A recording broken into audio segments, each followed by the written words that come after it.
परिचय। बच्चों, क्या कोई बता सकता है कि यदि हम एक कटोरे में पेट्रोल भरकर एक कमरे में रख दें तो क्या होगा? पेट्रोल वाष्पित हो जाएगा सर। सही कहा तुमने। आप देखते हैं कि पेट्रोल द्वारा उत्पन्न ऊर्जा वातावरण में वाष्पित हो जाती है, परंतु उस रूप में जो कि प्रयोज्य नहीं है। तथापि अगर वही पेट्रोल हम अपनी बाइक में प्रयोग करते हैं तो वह ऊर्जा के उपयोगी स्रोत में परिवर्तित हो जाता है। बच्चों, इस अध्याय में हम ऊर्जा के पारंपरिक एवं गैर पारंपरिक स्रोतों तथा पर्यावरण पर उनके प्रभाव के संबंध में जानेंगे। उद्देश्य। इस पाठ के अंत में आप निम्न करने में सक्षम हो जाएंगे: ऊर्जा के पारंपरिक स्रोतों को जानना, ऊर्जा के गैर पारंपरिक स्रोतों को जानना, पर्यावरण विषयक सरोकारों का वर्णन करना, ऊर्जा स्रोतों की अवधि की व्याख्या करना, ऊर्जा का एक उत्तम स्रोत। आपके दैनिक जीवन में सारा दिन आपको ढेर सारी ऊर्जा की आवश्यकता पड़ती है। आपके द्वारा की जाने वाली सभी शारीरिक गतिविधियों के लिए ऊर्जा की आवश्यकता होती है। साथ ही यह ऊर्जा उस स्रोत से प्राप्त होती है जो कि आपको कोई भी क्रियाकलाप करने हेतु वांछित ऊर्जा देता है। आपको ये बात ध्यान में रखनी चाहिए कि ऊर्जा का कोई भी उत्तम स्रोत बड़े परिमाण वाला कार्य करने में सहायक होना चाहिए, सरलता से उपलब्ध होना चाहिए, सरलतापूर्वक भंडारण योग्य तथा परिवहन योग्य होना चाहिए, सस्ता होना चाहिए। ऊर्जा के पारंपरिक स्रोत। जीवाश्मी ईंधन। जीवाश्मी ईंधन प्राकृतिक प्रक्रियाओं द्वारा उत्पन्न होते हैं। उनमें कार्बन की प्रतिशतता अत्यधिक होती है। ये ऊर्जा के अनवीकरणीय स्रोत हैं, क्योंकि इन्हें बनने में लाखों वर्ष लगते हैं। इस प्रकार के ईंधन के भंडार चिंताजनक रूप से घटते जा रहे हैं। जीवाश्मी ईंधन निम्नलिखित प्रकार के होते हैं: कोयला, पेट्रोलियम, प्राकृतिक गैस, भारी कच्चा तेल। ऊर्जा के पारंपरिक स्रोत। तापीय विद्युत संयंत्र। तापीय विद्युत संयंत्र एक उद्योग है जहां वाष्प के द्वारा ऊर्जा का उत्पादन किया जाता है। यहां पानी को गर्म किया जाता है और फिर उसे वाष्प में परिवर्तित किया जाता है। यह बारी बारी से एक वाष्प टरबाइन को घुमाती है जो कि एक विद्युत जनित्र को संचालित करता है। इसके टरबाइन से गुजरने के पश्चात वाष्प एक संघनित्र में संघनित हो जाती है तथा जहां ये गर्म की गई थी वहां पुनर्चक्रित हो जाती है। ऊर्जा के पारंपरिक स्रोत। जल विद्युत संयंत्र। जल विद्युत संयंत्र गिरते जल की ऊर्जा से विद्युत उत्पादन करते हैं। जल विद्युत संयंत्र ऊर्जा का नवीकरणीय स्रोत है। जल विद्युत के निम्न लाभ हैं: जल विद्युत सस्ती होती है। जल विद्युत आपूर्ति औद्योगिक उपयोग के लिए सर्वाधिक अनुकूल है। इसमें चूंकि किसी भी प्रकार का जीवाश्म ईंधन नहीं चलता, अतः यह कार्बन डाइऑक्साइड नहीं बनाती। क्या आप जानते हैं, जलने वाला जीवाश्म ईंधन प्रति वर्ष लगभग 21.3 बिलियन टन यानी 21.3 गीगा टन कार्बन डाइऑक्साइड यानी CO2 उत्सर्जित करता है।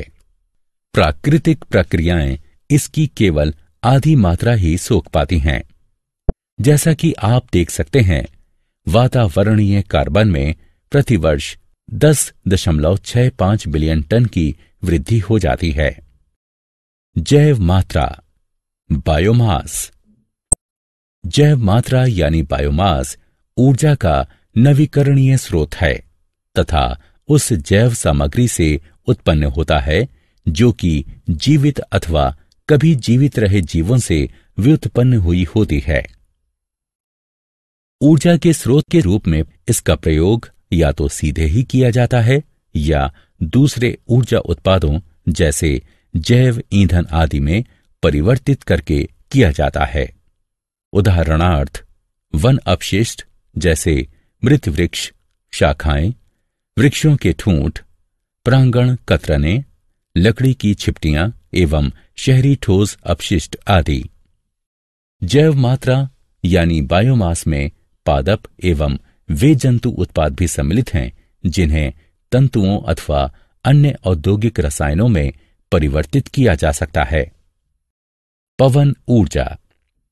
पवन विद्युत पवन ऊर्जा का ऊर्जा के एक उपयोगी रूप में परिवर्तन है, जिससे कि पवन टरबाइनों का प्रयोग करके विद्युत बनाना, पवन चक्कियों द्वारा यांत्रिक विद्युत प्राप्त करना, जल खींचना या जल निकासी करना तथा नोदक जलयानों का संचालन आदि किया जाता है।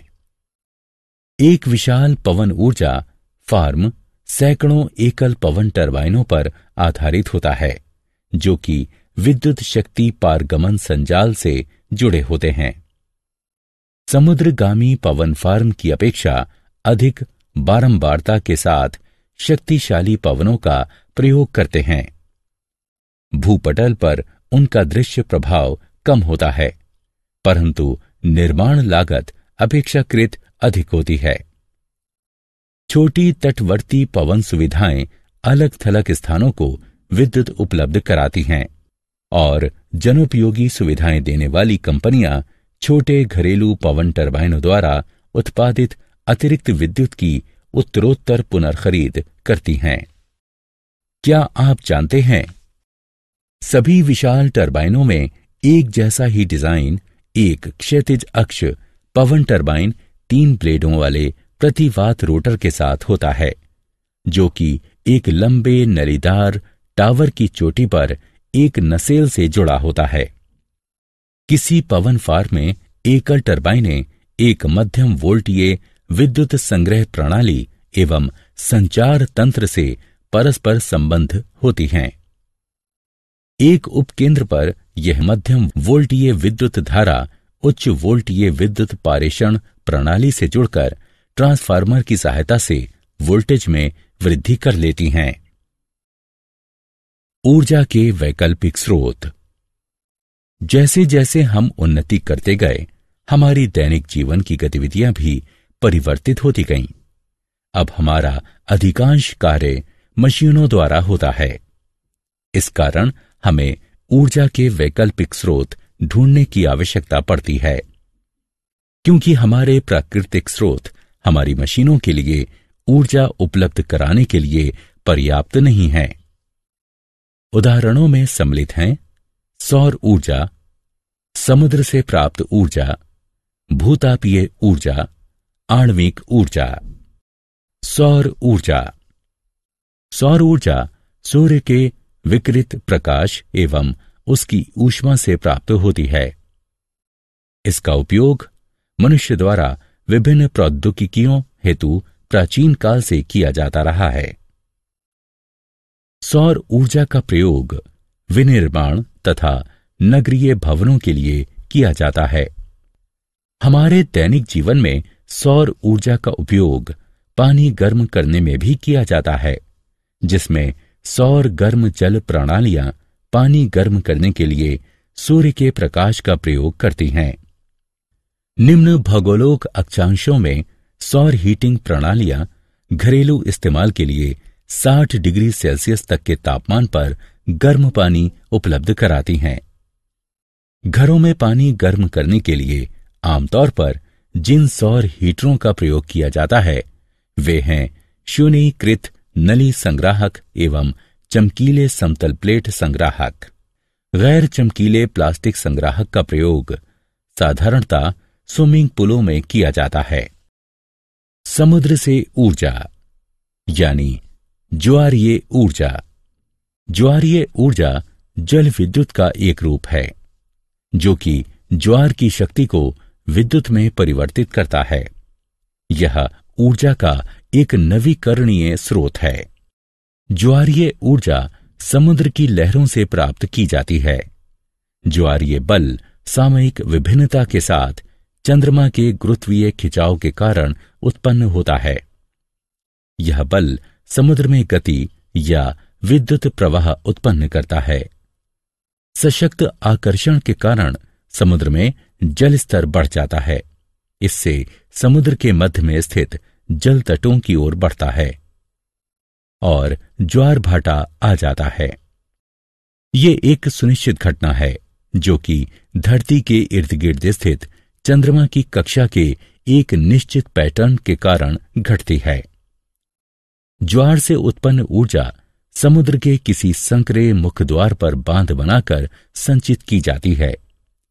तब बांध के मुखद्वार पर एक टरबाइन लगा दी जाती है जो कि इस ज्वारीय ऊर्जा को विद्युत में परिवर्तित करती रहती है। समुद्र से ऊर्जा। तरंग ऊर्जा। तरंग ऊर्जा समुद्री तरंगों से उत्पादित ऊर्जा है। इस ऊर्जा का प्रयोग हम उपयोगी कार्यों जैसे विद्युत उत्पादन, जल विलवणन अथवा जलाशयों में जल को पंप करने आदि में कर सकते हैं। तरंगें समुद्र की सतह पर पवन के गुजरने के कारण उत्पन्न होती हैं। जहां तक तरंगें वायु की गति से धीमी होती हैं, वायु से तरंगों में ऊर्जा स्थानांतरित हो जाती है। प्रतिवात और तरंग शिखा के मध्य का वायु दाब अंतर तथा जल सतह पर वायु का घर्षण दोनों ही जल का अपरूपित दबाव सहते हैं। इससे तरंगें बढ़ती हैं और परिणाम स्वरूप तरंग ऊर्जा के उत्पादन में सहायता मिलती है। समुद्र से ऊर्जा। महासागरीय तापीय ऊर्जा। महासागरीय तापीय ऊर्जा अपेक्षाकृत ठंडे गहरे पृष्ठ एवं अपेक्षाकृत गर्म उथले पृष्ठ वाले जल के तापमानीय अंतर का प्रयोग एक हीट इंजन को चलाने में करती है और ऊर्जा का एक उपयोगी रूप मुख्यतः विद्युत उत्पादित करती है। बहुत अधिक तापमानीय अंतर के साथ चलाए जाने पर हीट इंजन अधिक कार्यक्षमता एवं शक्ति प्रदान करता है। महासागरों में पृष्ठ तथा गहरे जल का तापमानीय अंतर उष्ण कटिबंधीय क्षेत्रों में सर्वाधिक होता है, जबकि अन्य क्षेत्रों में 20 से 25 डिग्री सेल्सियस के मध्य रहता है। जब पृष्ठीय जल पर्याप्त रूप से गर्म हो जाता है, तब उसे वाष्पशील तरल पदार्थ अमोनिया को गर्म करने के लिए प्रयोग में लाया जाता है। फिर अमोनिया की वाष्प एक टरबाइन को चलाने के काम में लाई जाती है। उसके पश्चात सागर की गहराई से ठंडा जल खींचा जाता है और अमोनिया की वाष्प को पुनः तरल रूप में संघनित करने के काम में लाया जाता है। क्या आप जानते हैं, धरती ऊपरी वातावरण पर 174 पीटावॉट यानी पीडब्ल्यू सूर्य विकिरण ग्रहण करती है। इसका लगभग 30% वापस अंतरिक्ष की ओर परावर्तित हो जाता है, जबकि शेष 70% बादलों, महासागरों तथा स्थल खंडों द्वारा अवशोषित कर लिया जाता है। भूतापीय ऊर्जा। भूतापीय ऊर्जा एक ऐसी तापीय ऊर्जा है जो भूमि के अंदर उत्पन्न एवं संचित होती है। पिघली चट्टानें भूपर्पटी के गहरे गर्म क्षेत्रों में बनती हैं। ताप धरती की गहराई से आसपास की ठंडी चट्टानों की ओर परिचालित होता है। कुछ चट्टानें उच्च तापमान एवं उच्च दबाव के कारण पिघलती हैं। इससे चट्टानें एवं भूपर्पटी का जल कभी कभी तो 370 डिग्री सेल्सियस तक तप्त हो जाता है। भूतापीय ऊर्जा का उपयोग गर्म झरनों एवं अंतरिक्ष तापन में किया जाता है। नाभिकीय ऊर्जा। नाभिकीय ऊर्जा ताप एवं विद्युत के उत्पादन के लिए अनवरत नाभिकीय विखंडन का उपयोग करती है। यह ऊर्जा का चिरस्थायी स्रोत है जो कि कार्बन उत्सर्जनों को घटाता है। नाभिकीय ऊर्जा एक प्रक्रिया द्वारा उत्पन्न होती है जिसे नाभिकीय विखंडन कहते हैं। इस अभिक्रिया में भारी यूरेनियम, प्लूटोनियम अथवा थोरियम के नाभिक पर निम्न ऊर्जा न्यूट्रॉन से बौछार कराई जाती है। तब ये परमाणु हल्के नाभिकों में विखंडित हो जाता है और विशाल मात्रा में ऊर्जा मुक्त होती है। उदाहरण के तौर पर यूरेनियम के एक परमाणु का विखंडन कोयले के किसी कार्बन परमाणु के दहन से उत्पन्न ऊर्जा से 100 करोड़ गुना अधिक ऊर्जा उत्पन्न करता है। पर्यावरण विषयक सरोकार। ऊर्जा के किसी भी स्रोत का प्रयोग हमारे आसपास के पर्यावरण को प्रभावित करता है। अतः किसी भी ऊर्जा स्रोत के दोहन से पूर्व यह सुनिश्चित कर लिया जाना चाहिए कि इससे ना तो पर्यावरण संतुलन बाधित हो और ना विधि अवहेलना हो। नवीकरणीय ऊर्जा स्रोत अधिक समय तक चलते हैं क्योंकि वे उत्पादन करते रहते हैं, जबकि अनवीकरणीय ऊर्जा स्रोत समाप्त हो जाते हैं। ऊर्जा के चयन, प्रयुक्त हो रही ऊर्जा के उद्देश्य तथा ऊर्जा के वास्तविक उपयोग में हमें ईमानदार होना चाहिए। सारांश। आइए हमने जो कुछ सीखा है उसे संक्षेप में दोहराएं। ऊर्जा के अच्छे स्रोत का प्रयोग करना लाभकारी है। ऊर्जा के पारंपरिक स्रोतों में जीवाश्म ईंधन, तापीय विद्युत संयंत्र तथा जल विद्युत संयंत्र सम्मिलित हैं। ऊर्जा के पारंपरिक स्रोत जैव मात्रा यानी बायोमास तथा पवन ऊर्जा के प्रयोग से संशोधित हुए हैं।